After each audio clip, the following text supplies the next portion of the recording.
Below is a hypothetical discourse between Peter Kropotkin and Markus Krall, in which both, from their respective historical and intellectual perspectives, discuss topics such as mutual aid, evolution, family, and the roles of the market and the state. Kropotkin, Markus, your article on Freiheitsfunken reminded me of many reflections. You emphasize the family as the primary social system and put the principle of merit-based justice at the forefront. However, for me, mutual aid was never merely a moral ideal but a law of nature, as I outlined over 100 years ago. Evolutionary development is not based solely on competition, but on cooperative relationships that, independent of familial bonds, ensure the survival and flourishing of entire communities. Krall, Peter, I appreciate your historical contribution to the debate on cooperation and solidarity. Yet, in our time, it becomes clear that the free market, where everyone is judged by their performance, is the best method to ensure innovation and social progress. It is the individual efforts in a competitive environment that raise the prosperity of all, and the family serves as the first and most important framework in which responsibility and self-initiative are learned. Kropotkin, undoubtedly, competition leads to innovation, but it also carries the risk that structural inequalities will be exacerbated. Nature has taught us that cooperation, often even beyond familial boundaries, is a fundamental survival mechanism. If we rely exclusively on the market, we ignore the fact that not all people are born with the same starting conditions. True solidarity must therefore go beyond private initiatives and find its expression in collective, decentralized communities. Krall, you speak of inequalities, and I agree that equal opportunity should be an important goal. However, I am convinced that state intervention often does more harm than good. A free market, underpinned by a stable familial foundation, provides people with the opportunity to secure their own success. Voluntary charity, which arises from personal responsibility and moral conviction, is far more effective than coercion and redistribution. Kropotkin, it is not about idealizing the state as an almighty central committee, but rather about creating frameworks that enable mutual aid to flourish even in larger social contexts. I have observed in various cultures how local initiatives and self-organized neighborhood support often arose where the market alone failed to ensure social cohesion.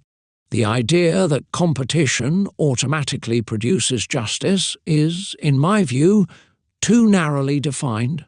Krall, for me, competition is the most natural way to measure individual performance, which ultimately also serves the common good. Of course, social cohesion must be promoted, but this is best achieved when people act responsibly and distinguish themselves through their achievements. I fear that state interventions could destroy this incentive and create inefficient dependencies that weaken both the family and society at large.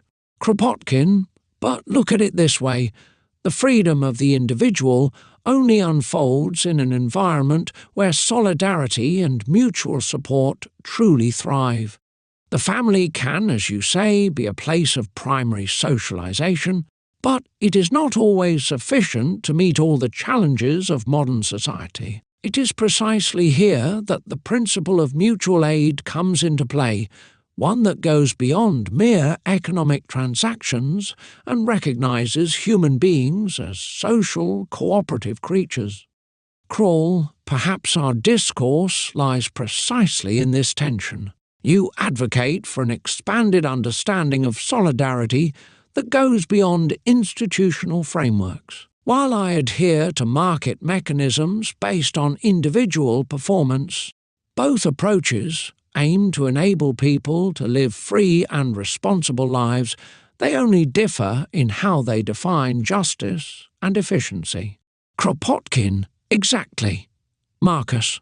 It is a discourse that does not exhaust itself in simple dichotomies. Evolution teaches us that both competition and cooperation are natural components of life. Perhaps the solution lies in a dynamic balance, a society in which the free market serves as the motor for innovation, yet where collective mechanisms are in place that also protect the weaker members and create a genuine sense of community. Krall, that would indeed be a desirable model. The challenge lies in designing the framework conditions so that individual responsibility and solidaristic support do not exclude one another, but rather complement each other. Perhaps the key is to limit the role of the state to creating conditions under which both competition and voluntary aid can flourish, without falling into dogmatic, coercive structures. Kropotkin, an open, continuous dialogue between different approaches is certainly necessary to develop such frameworks. Our discussion shows that there is no single right solution, but that constant exchange and the willingness to question our own convictions are essential. Only in this way can a society be formed in which freedom, justice and solidarity coexist in harmony. Krall, I agree. Our conversation may be hypothetical, but it opens up space for a nuanced consideration of the social mechanisms that shape our coexistence. One can only hope that such discussions, whether in philosophical salons or in public debates, will help bridge the existing tensions and work together toward a sustainable solution.